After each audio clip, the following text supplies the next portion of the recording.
Let's get going. So I declare open this hearing of the Senate Community Affairs References Committee's inquiry into the impact of microplastics and other toxics on human health. I begin by acknowledging the traditional custodians of the land on which we meet and pay my respects to their elders past and present, and I extend that respect to Aboriginal and Torres Strait Islander people here today. The committee will be conducting today's hearing via video conference and in person. I'm Senator Orman-Payne and we're joined by Senators Cox, Anandaraja and Ruston. These are public proceedings being video streamed live via the Parliament's website, and a Hansard transcript is being made. I remind all witnesses that in giving evidence to the committee, they are protected by parliamentary privilege. It is unlawful for anyone to threaten or disadvantage a witness on account of evidence given to a committee, and such action may be treated by the Senate as a contempt. It is also a contempt to give false or misleading evidence. Witnesses also have a right to request to be heard in camera. If a witness objects to answering a question, they should state the ground upon which the objection is made, and the committee will determine whether it will insist on an answer, having regard to the ground which is claimed. If the committee determines to insist on an answer, a witness may request that the answer be given in camera. I remind senators of their obligations under the Behaviour Code for Australian parliamentarians to treat witnesses with dignity, courtesy, fairness and respect, and I remind committee members and witnesses who are appearing via video conference and who are not speaking to mute their microphones. I now welcome representatives of the Department of Climate Change, Energy, the Environment and Water. Thank you very much for appearing before the committee today. The Senate has resolved that an officer of a department of the Commonwealth or of a state shall not be asked to give opinions on matters of policy and shall be given reasonable opportunity to refer questions asked of the officer to superior officers or to a minister. This resolution does not preclude questions asking for explanations of policies or factual questions about when and how policies were adopted. Commonwealth officers appearing today are also reminded of the Senate order specifying the process by which a claim of public interest immunity should be raised, and a copy of the order is available from the Secretariat.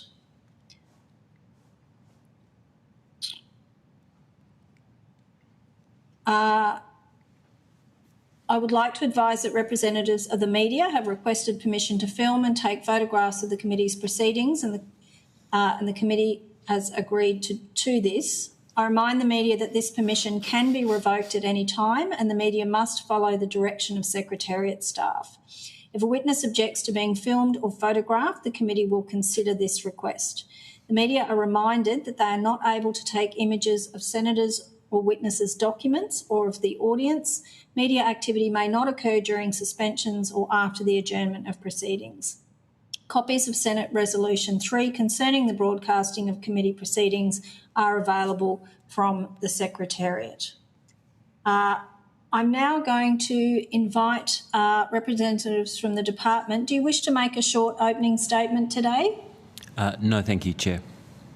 All right, thank you very much. In that case, I'm going to invite members of the committee to ask questions, and I might start with Senator Ruston. Very much, Chair.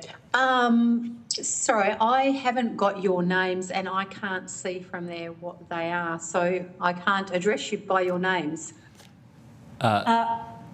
We might, if you could state your names for the Hansard record and the capacity in which you appear. Thanks, Chair. James Tregurtha. I'm the head of the Circular Economy Division in the Department of Climate Change, Energy, the Environment and Water. Thank you, Chair. Rachel Burgess, Branch Head of Chemicals, Atmosphere and International Area within the Circular Economy Division. Thanks so much. Okay.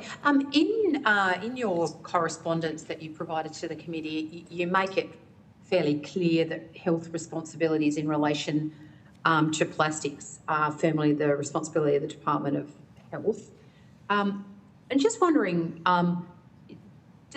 is there a concern or is there any work being done about making sure that there is no gap between where the environmental exposure impacts with, health impacts for microplastics, and what is being done to make sure that things don't fall between the two portfolios in relation to your collective responsibilities?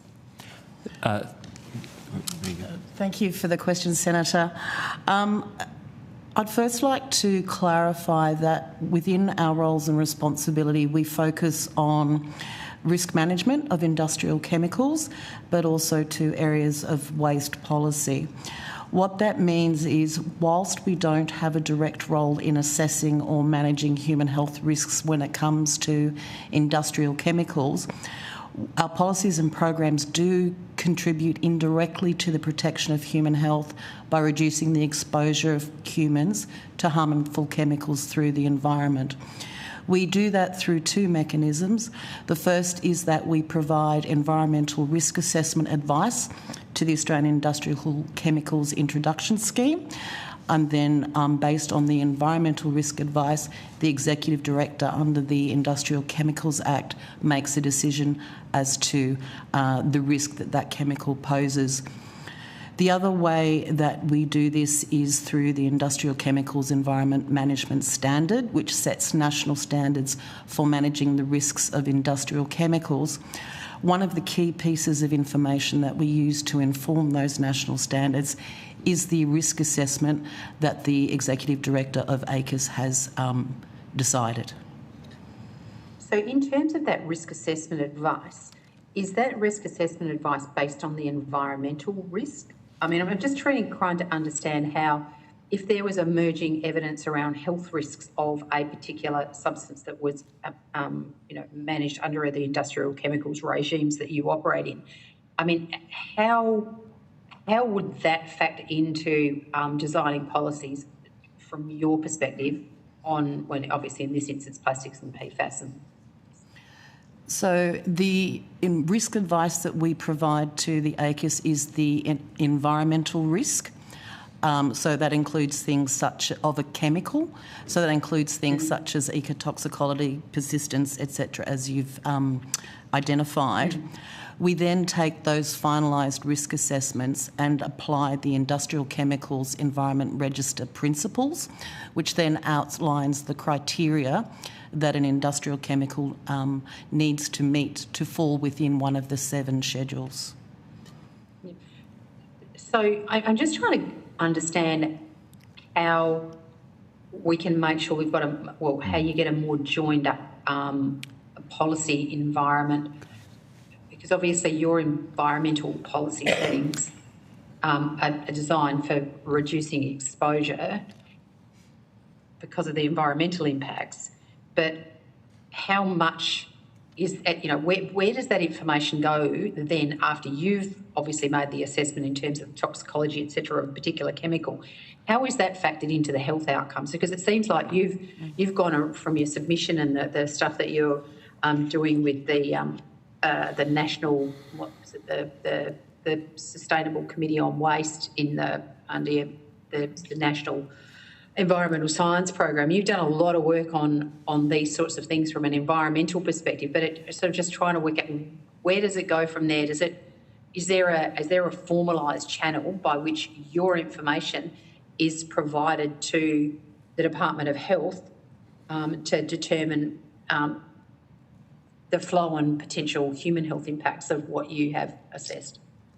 I think, thanks for that question, Senator. I think from our perspective, what we'd say is that, as Ms Burgess has already said, we operate those sort of institutional arrangements that you've been talking about.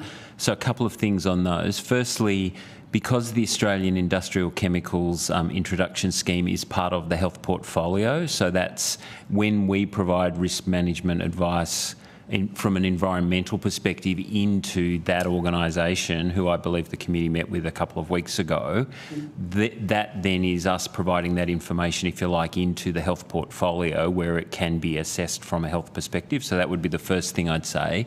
And secondly, our as Ms Burgess was just describing, our use of the scheduling and register from an environmental risk perspective when we're scheduling chemicals.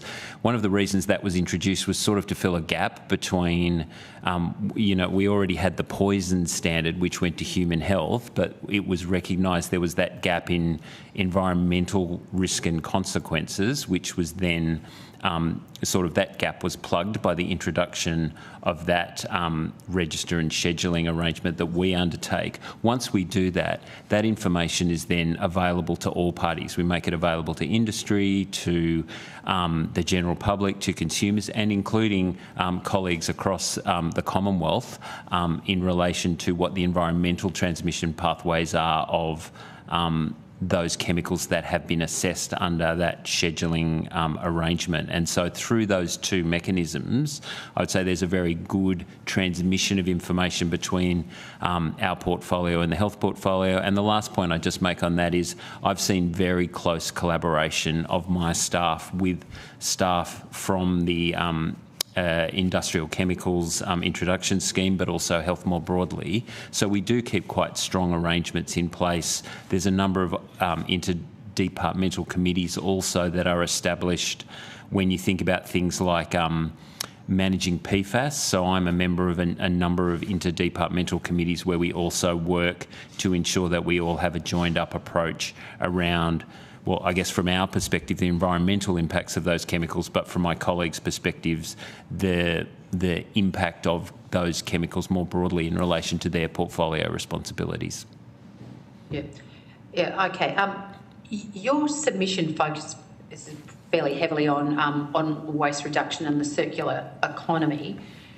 I'm just interested how that relates to, in any way, translates into like human exposure, because I'm sort of thinking the recycling of plastic, the issue here is plastic.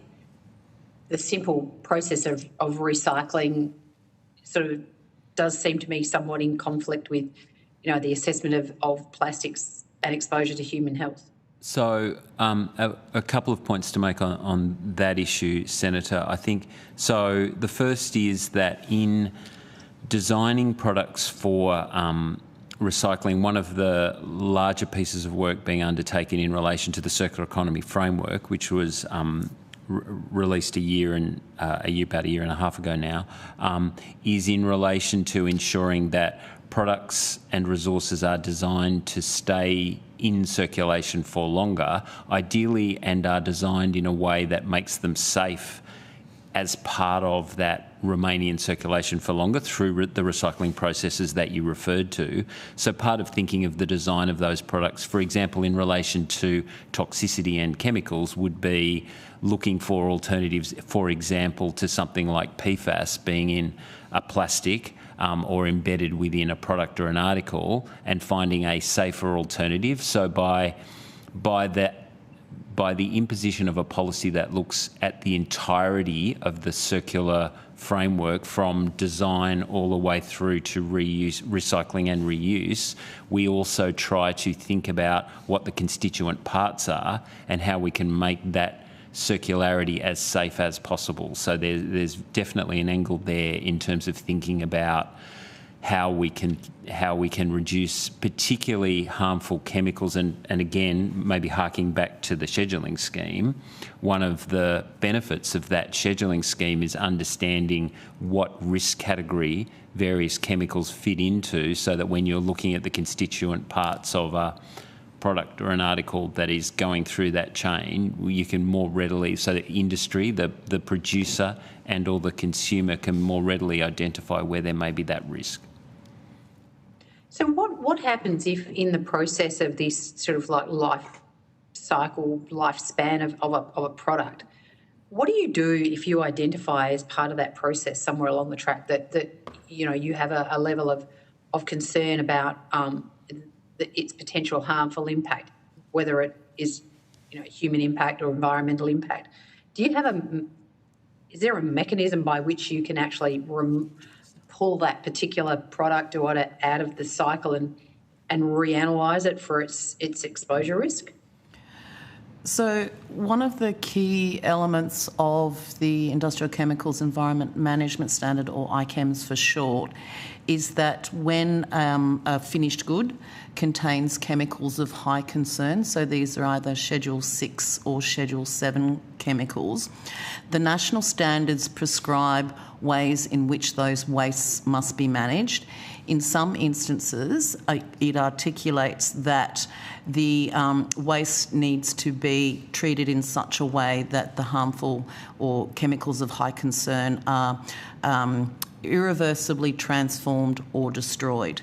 Now, a lot of that is based on international obligations, including those under the Stockholm Convention, but also to the Basel Convention on transboundary movements of hazardous wastes, which underneath it sits a set of plastics technical guidelines which outline the ways in which environmentally sound management can occur. When developing the national standards, we align with the guidance and requirements of the international conventions wherever possible and wherever appropriate.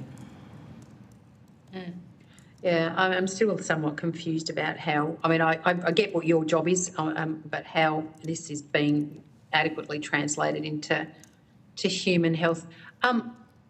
So, like, for instance, does the framework in which you operate allow you to be able to assess the cumulative impact of exposure? That is a question I would have to take on notice, Senator, to my environmental risk assessors.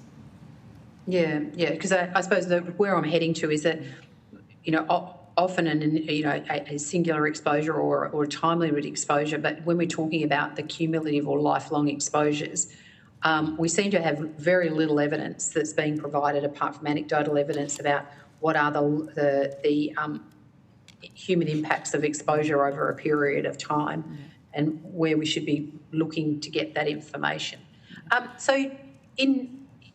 From your assessment, is Australia considered to be, lagging behind the EU when it comes to the restriction of microplastics and PFAS, or are we considered a world leader? If I could just go back, if you would indulge me, Senator, to your earlier question, just regarding the cumulative impact on human health, that element of the puzzle does not sit within our remit.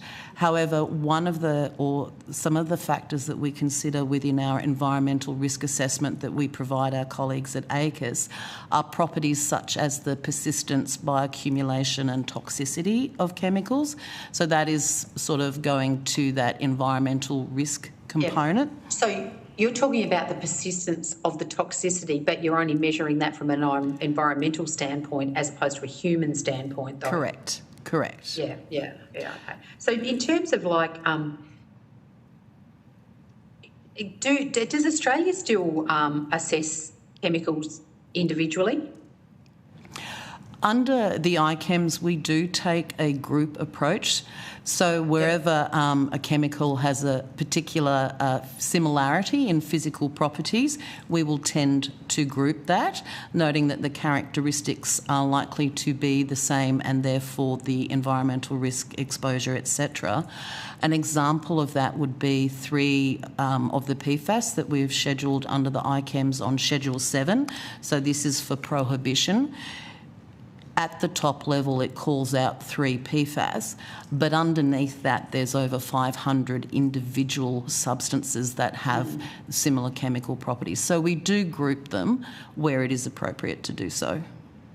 Yeah. So I'm just trying to get an idea of international comparison. So, is the way that we assess chemicals in terms of whether they're class-based, grouped, or individual, similar to the way chemicals are assessed internationally, and where do we sit in terms of world ranking in terms of our assessment of chemicals, in terms of, obviously I'm only asking you about environmental exposure, I understand that. Yeah. So wherever possible, we do adopt methodologies and approaches that are used internationally when it comes to risk assessment. An example I could use there is when we look at the endocrine disrupting properties of a chemical on the environment. We do consider that as part of our risk assessment methodologies we provide our colleagues at ACUS. Now, these are made in line with the guidance that's prepared by the International Program on Chemical Safety, which is a joint collaboration between the Health Health Organisation, the International Labour Organisation and the United Nations Environment Programme. When we are developing our national standards under the ICEMs, we do look at risk assessments of comparable countries and comparable regulators to also inform our decision making, particularly in instances where there are gaps in the knowledge base on the environmental risk properties for in the Australian context. Senator, if if I could just add, the other point to make in relation to this question is that Australia has been a member of what's termed loosely a high ambition group of countries in relation to the negotiations around the Global Plastics Treaty that have been undertaken over the last couple of years. And so I think that represents the fact that certainly, as Ms Burgess was saying, we do try and reference best practice globally where we can, and also participate as in as ambitious a manner as we can in relation to the global treatment of chemicals of concern. So, would you say that Australia's approach to the regulatory framework around this is precautionary, or is it more reactionary? It does fall under the sense of precautionary, in that we recognise that we may not always have all of the information possible. There is always scientific uncertainty, particularly when it comes to undertaking risk analysis. So as part of that, we do look to other sources wherever possible, but it comes back to that risk-based proportionate approach. And by grouping chemicals together based on similar physical structures as part of our national standards setting, that goes to your question. Yeah, thank you. I believe the Chair wishes the call back. Thank you very much. Thanks, Senator Ruston. I want to start my questions my first one is in relation to the Drowning in Waste Report recommendations from the 2024 House Standing Committee on Climate Change, Energy, Environment and Water. I noted that it made a number of recommendations in the Drowning in Waste Report that are relevant to this inquiry. And I'm wondering if you could update the committee on the work that the government and the department have undertaken in relation to 3 of the recommendations from that report. The first one is recommendation 1, that the Australian government through the department develop an updated national plastics plan. Recommendation 14, that the department commission comprehensive research to determine the impacts of microplastic ingestion, inhalation and skin contact on human health, including any absorbed toxins. And the recommendation said that initial research should be made publicly available by the middle of this year. And recommendation 15, that the Australian government, through the Environment Ministers' meeting, set as a priority a national microplastic reduction strategy, and it also recommended that the strategy be in place by December 2025. Are you able to update us just on the status of those 3 recommendations? Thanks, Senator. So, as you, I'm sure, would be aware, the government is yet to respond formally to the recommendations of that committee. We, of course, continue to work across all of the recommendations of that report in formulating advice to the Minister and the government more broadly in relation to approaches to dealing with all of the recommendations of the inquiry, that the Drowning in Waste inquiry. But at this stage, as I said, the government hasn't made a formal response to that committee, so that's probably all we can advise you of at this point. Okay, so have we got an updated national plastics plan yet, or is that being worked on?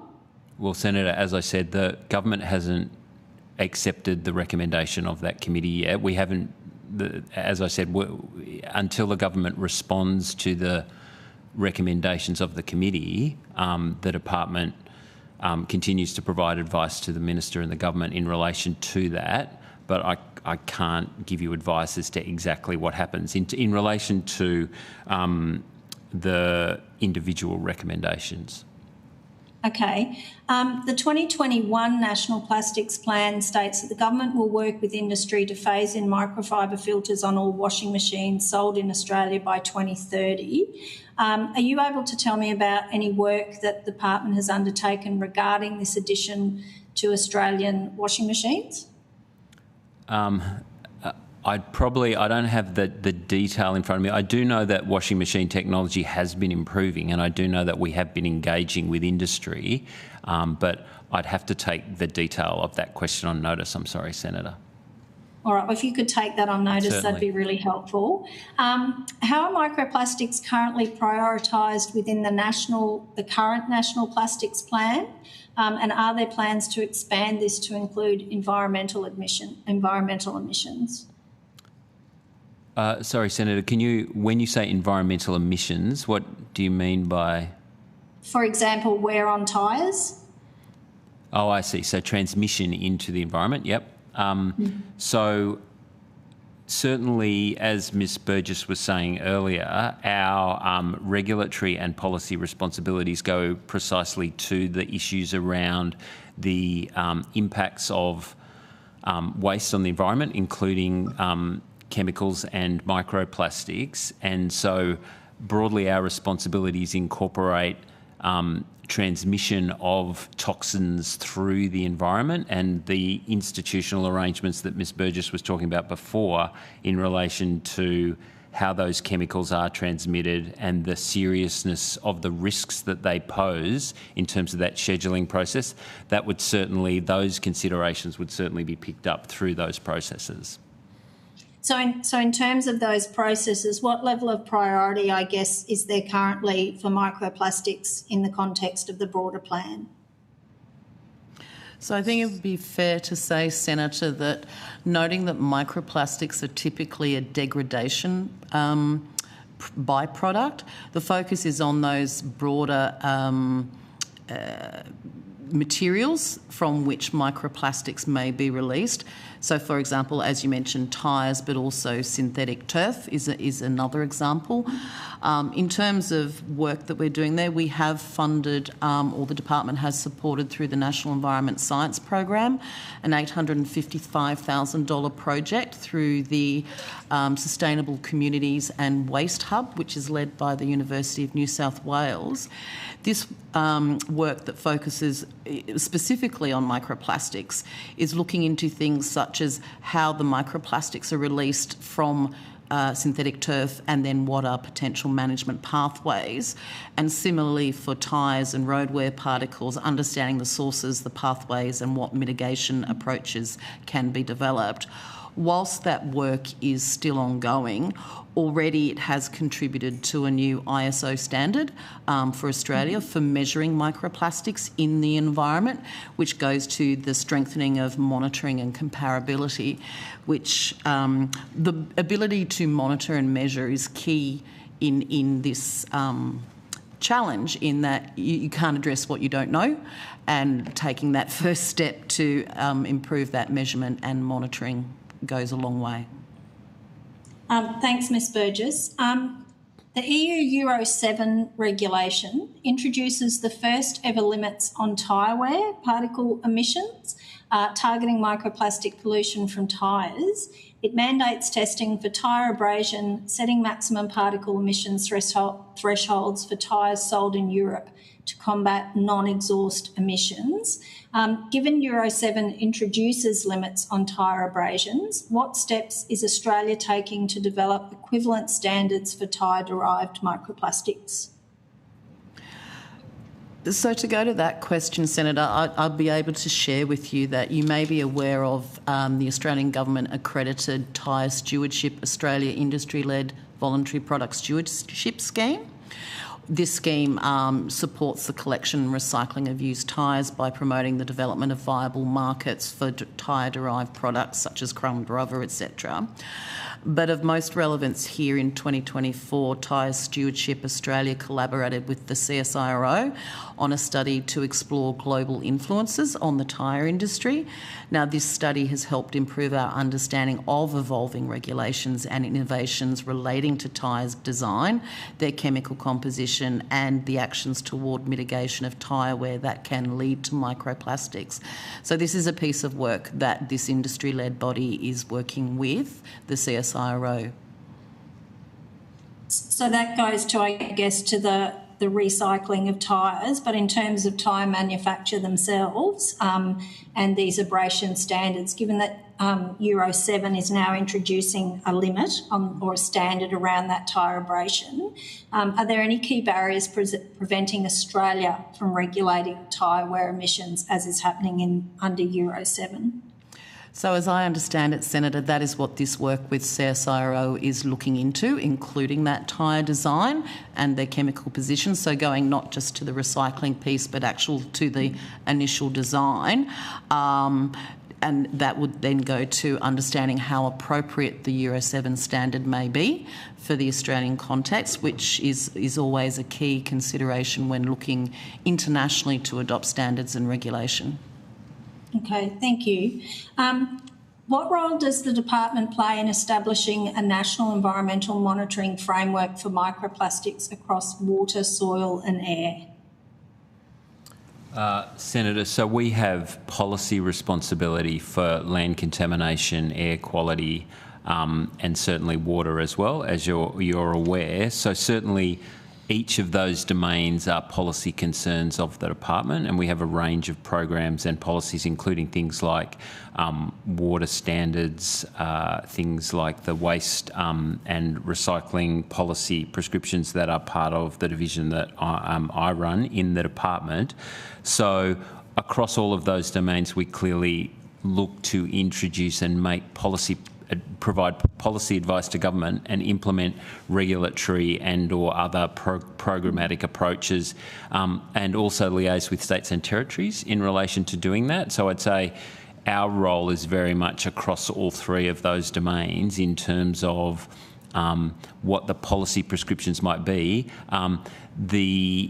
If you like, the environmental transmission of microplastics across or within each of those domains would be subject to a very broad range of policy interventions and or prescriptions across various areas of the department. So I sort of can't be specific in terms of each of those individual areas. But I guess what I'd say is, but we do have a number of programs that would meaningfully contribute to the management of each of those domains.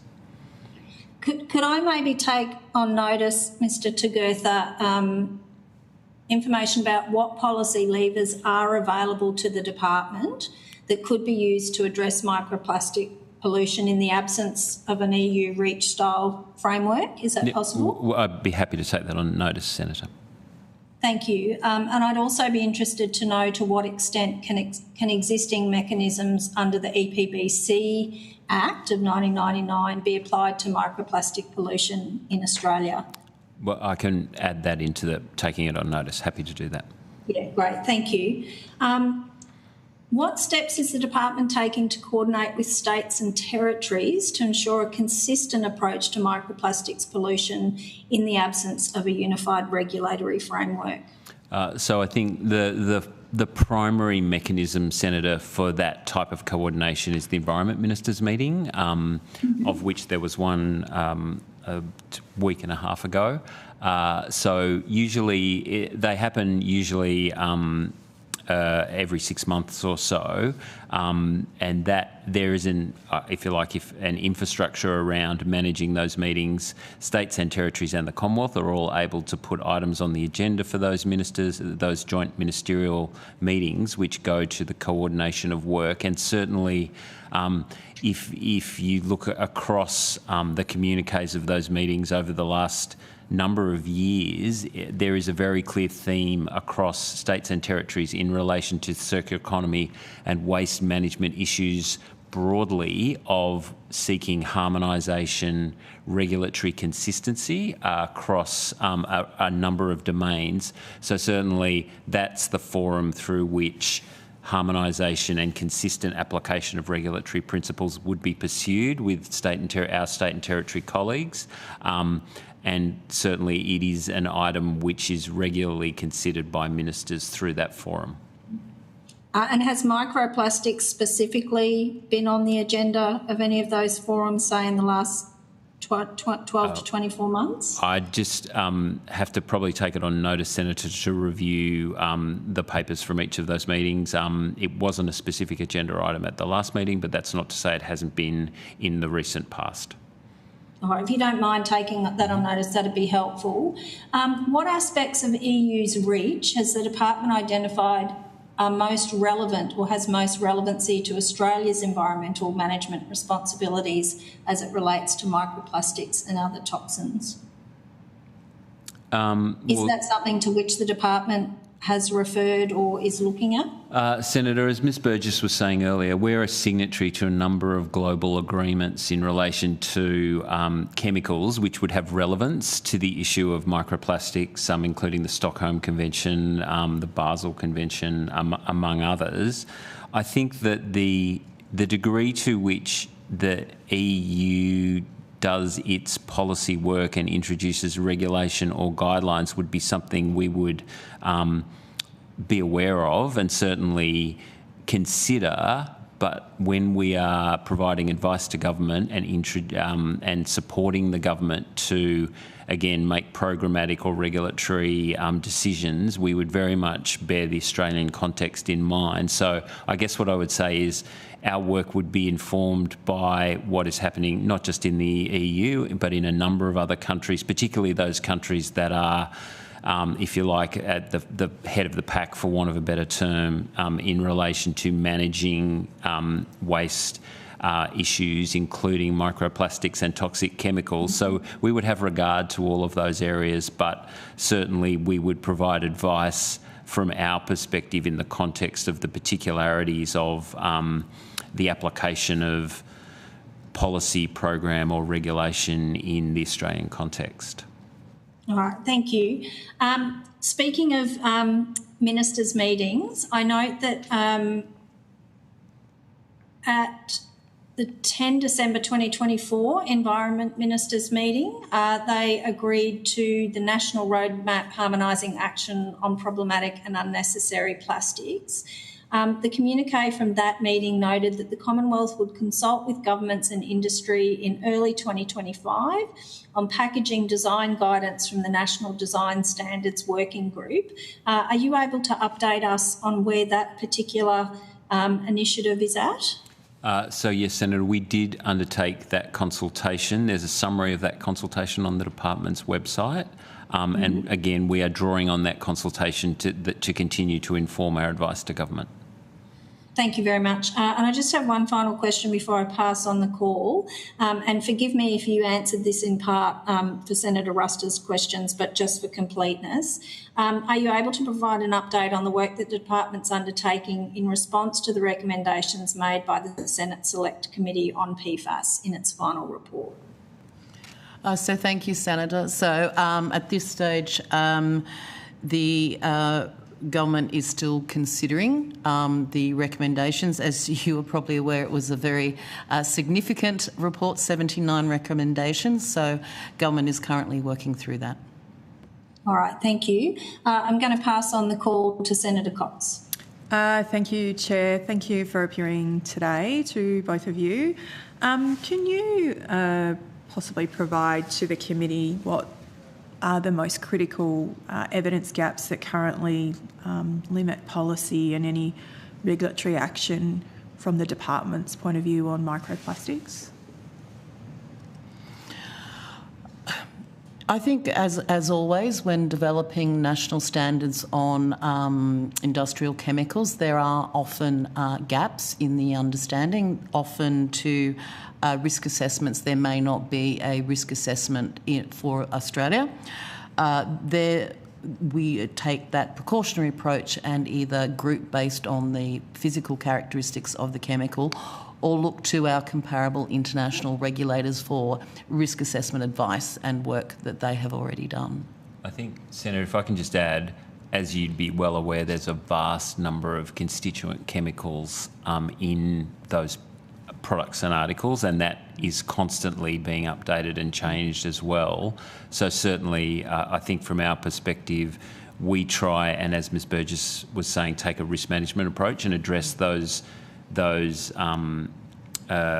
when we look at the forward agenda around considering and scheduling the chemicals, and through the institutional arrangements which we've already discussed today, we certainly look to making sure that we try and do the most important ones or the highest risk ones as early as we can in that pathway. But I guess the point I'm trying to make is there's still work to be done, and there will always be work to be done, because the industry is evolving at the same time that we're considering it as well. So all we can say in relation to that is really we're trying to look at the most important things first, and we're continuing to apply our resources as directly as we can to the issue. That's great, thank you. And it probably leads into my second question. Are there a set of conditions, or what are those conditions that need to be met before government can obviously set a very credible health-based exposure thresholds for microplastics? So we wouldn't comment on the human health-based exposure thresholds, but I'm sure Ms Burgess can talk to the considerations around the environmental risk factors that we take into account. Yeah. So when it comes to the environmental risk and the ICAM's national standards, as I briefly mentioned before, we need to comply with the Industrial Chemicals Environment Management Principles, which is a legislative instrument. That instrument outlays the criteria that must be met for a chemical to fall within a specific schedule. So, for example, Schedule 7, which are chemicals that are for prohibition, so meaning import, export, manufacture and use are prohibited, and there are some very stringent waste management criteria. Those chemicals must meet criteria such as being persistent, bioaccumulative and toxic, likely to cause serious or irreversible harm to the environment if used or stored or disposed of in Australia. The chemical cannot have an essential use, so there are some instances where there are chemicals of high concern, such as those listed under the Stockholm Convention, but there are some, at times, essential uses identified. These typically fall into the human safety, aerospace, defence, national security, those sorts of matters. So that instrument clearly outlines the criteria that must be met. Those principles ensure that the process for scheduling is consistent, objective, and meets the legislated criteria. As part of that, we also engage with a statutory consultation group, the ICAM's Advisory Committee. That is a group of eminent experts, including experts from overseas in the environmental risk space of industrial chemicals, and they provide their advice to the Minister when it comes to scheduling chemicals in various standards. Thank you, Ms Burgess. Can you walk us through then what are the current technical limitations in detecting and quantifying microplastics, for instance, in human tissues and the environment that currently exist? Well, again, as Senator, we don't have the expertise or knowledge to comment on that in relation to human tissues. In relation to the environment, really the limiting factors in terms of our knowledge in relation to the transmission of microplastics through the environment is the fidelity or capacity of the technical instruments that informs the research on which we draw to base those assessments that Ms Burgess was talking about. So, you know, I think it's fair to say technology is improving ever more rapidly, and certainly with nanotechnology and with the fidelity of the instrumentation, we are, well, when I say we, so researchers in this field have a much greater capacity, say today, than even 5 or 10 years ago to determine the transmission, where particles are found, the quantities of particles and where they're found. And certainly where there is contemporary research like that, we would always draw on that in terms of informing the assessments that Ms Burgess is talking about. That's great, thank you. With all that said, where do you see the role of government in communicating risk to the public where scientific certainty is still emerging? So again, as Ms Burgess said earlier, we do take a precautionary approach, and we do communicate, like that. One of the intentions behind the establishment of the ICHEM scheme that we've been speaking about today is so that there is a publicly available source of information around the environmental risk of certain substances and chemicals, including those that might be found in microplastics, so that, as far as possible, consumers, manufacturers, producers, importers can make informed choices about the implications of exposure to a substance, and/or the in relation to the scheduling, the standards that are set within Australia as to the handling and management of those substances. That's great. Thank you. That's all the questions from me, Chair. Senator Nandaraja.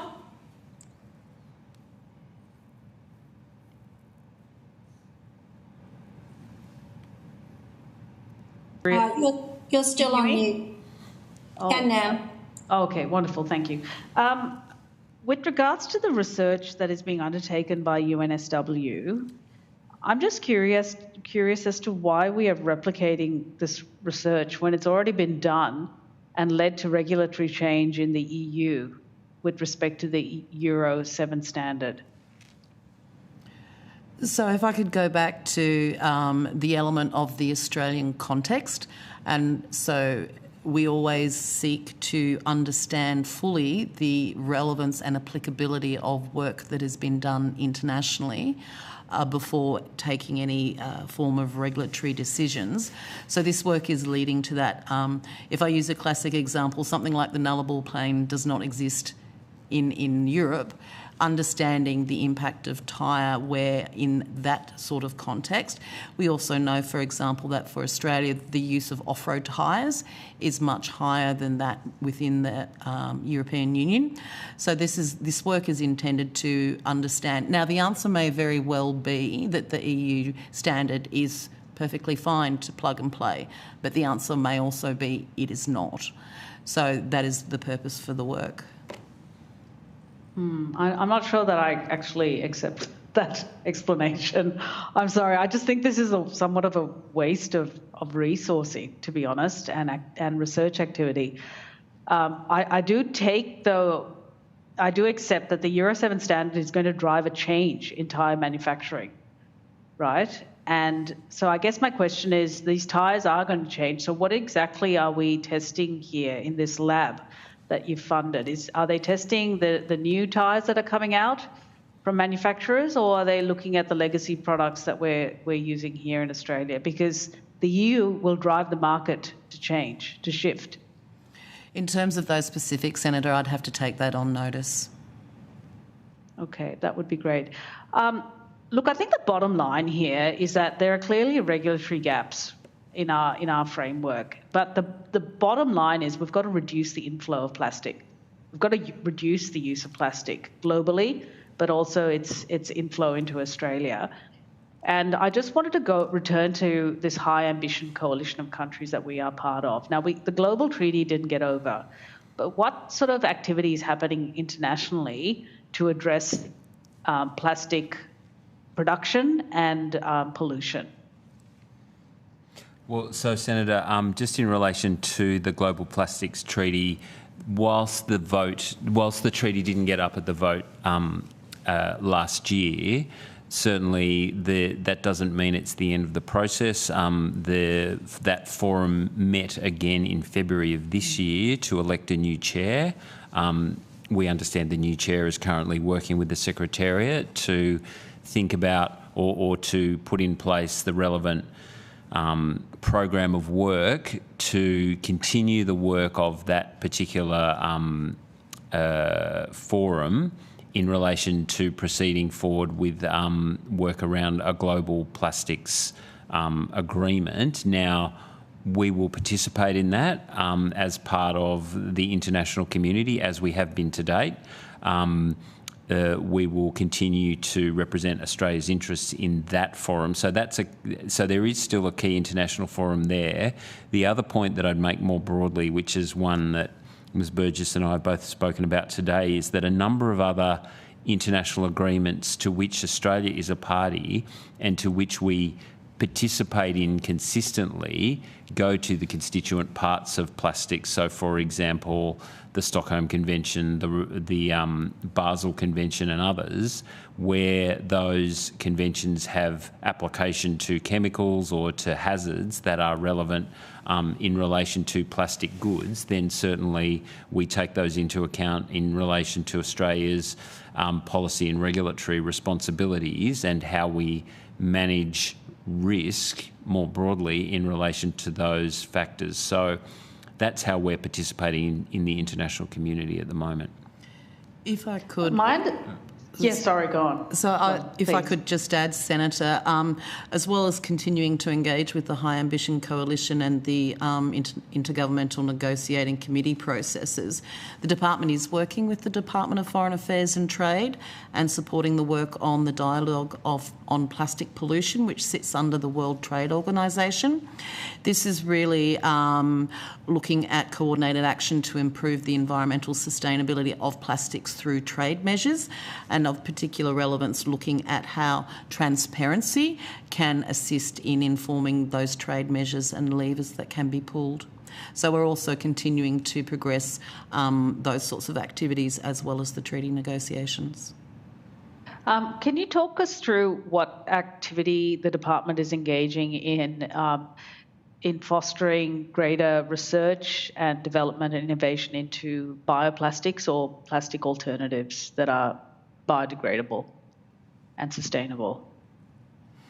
So we're currently in the process at looking at research priorities for the next round of the National Environment Science Program. Whilst this is still in its very early stages, we always take into account contemporary issues and emerging issues as part of informing what that research program may look like. Okay, so will this be considered in your priority list as bioplastics? Because we've heard testimony from other witnesses and we've seen some of the examples that they've brought in of research activity here in Australia, which has generated perfectly good alternatives to plastics made from seaweed and other kinds of products. So Senator, in relation to research that we would fund, again, we would fund it in relation to the implications of waste and environmental management. So certainly our research would be focused, like our funding, our policy responsibilities and research funding would be in that regard. Other portfolios of government, for example, the health portfolio, of course, but also other areas would have different and complementary remits in relation to that research agenda as well. So I guess from our perspective, we would continue, as Ms Burgess is saying, to inject our advice into the broader scope of where the research priorities might be in relation to government, but ultimately the landing of those research priorities and the prioritisation of funding would be a matter for the government. Mm-hmm. With respect to with ACUS, do you think that framework or their regulatory remit is fit for purpose when it comes to dealing with microplastics? My understanding is that they look at individual chemicals that would make up this polymer compound, but the finished product is actually not in their remit. So plastics are a compound, a cocktail of up to 16,000 different types of chemicals. They would be looking at maybe a certain number of those chemicals and assessing them, but they wouldn't be looking at the final product. So is that framework fit for purpose with respect to actually trying to regulate microplastics then? Senator, it's probably not up to us to make a judgment on whether their framework is appropriate or not. ACUS are part of a different portfolio of government. They report to a different minister. We can, however, give you advice about how our institutional and regulatory systems consider chemicals in the context of products and articles.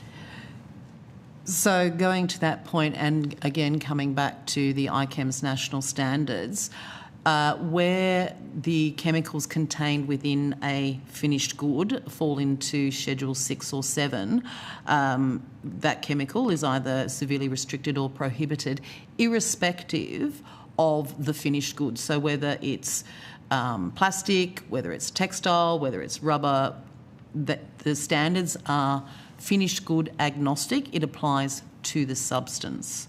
So it focuses and takes, again, that risk-based, evidence-based proportionate response by putting criteria for the environmentally sound management of finished goods that have chemicals of high concern. Just to draw your attention to the new ISO standard for measuring microplastics, could you just let us know when did that come into effect, and are you using that standard now in measuring environmental contamination? So the department itself does not undertake environmental measurements. So that does not fall within our remit. Our remit is around setting of the national standards for the industrial chemicals. Okay, so who actually measures the microplastics in the environment then? So that responsibility would typically fall to the states and territories, noting that they're in that space, and should anyone be covered by any regulation. So, for example, part of the design of the ICHEMS is the Commonwealth's role is to set the standards, and then the design was for all jurisdictions to adopt those standards in their various regulatory frameworks, including the Commonwealth. So what that means is the compliance element of those standards then falls to the respective state territory legislative frameworks. So will this be something that the new Commonwealth EPA will be looking into, or will the current arrangements remain in place where it's basically the Commonwealth or the Commonwealth setting the standards and then the states measuring the level of microplastics? So that is the fundamental design as agreed by the former Council of Australian Governments when the decision was taken to establish the ICHEMS. As Mr Tagurtha mentioned, the ICHEMS was intended to fill that gap around the regulation of finished goods that contain chemicals of high concern. The Commonwealth is responsible for the application of those standards at the border, but also too on Commonwealth lands. So there would be those responsibilities for the Commonwealth in those circumstances. So that wasn't actually the question I asked, but with regards to the Commonwealth EPA that is coming, the Environmental Protection Agency, that legislation, are they going to be looking at maybe using their convening powers to hold states to account with respect to microplastics in the environment? So, Senator, it's probably two things on that. The first is the Commonwealth EPA will have a role in relation to waste management regulation and legislation that is in the Commonwealth domain. So certainly we have a number of acts that are Commonwealth acts in relation to waste management. That will be so, for example, waste export permitting will be undertaken by the new EPA under a statute that is a Commonwealth statute, where but the Commonwealth EPA won't have an oversight role over the state and territory EPAs. The states and territories are jurisdictions in their own right. They have their own laws. Their own EPAs would undertake the compliance and monitoring in their jurisdiction and refer any concerns or, if you like, refer any compliance and enforcement gaps to their policy departments, but any compliance and enforcement transgressions, they'd take their own action on. So with regards to then Environment Information Australia, will that be looking at gathering data from these various state jurisdictions to collate that data and actually make it available? So Environment with respect to microplastics. So Environment Information Australia will certainly have a role in liaising with states and territories and the community and industry more broadly, and researchers around the availability of environmental information. Again, in relation to the priorities, just like I answered earlier, I think in relation to priorities for research, then it becomes an issue for our colleagues managing and running Environmental Information Australia and the government, ultimately the Minister and government, as to what the priorities are for that organisation. Are there any states that are actually measuring microplastics at the moment using this new standard? In terms of the new standard, there are states that have certainly legislated to introduce it, but we would have to take it on notice to say whether they're actually right now measuring. Okay, if you could take that on notice with regards to who's legislating and then what they plan to do, that would be helpful. Okay, thank you, Chair. Thanks very much, Senators. Mr Tagurtha and Ms Burgess, can I thank you very much for giving us your time this afternoon. The committee will report to the Senate on the 26th of May 2026, and it's agreed that responses to questions on notice should be provided by close of business on Friday the 17th of May 2026.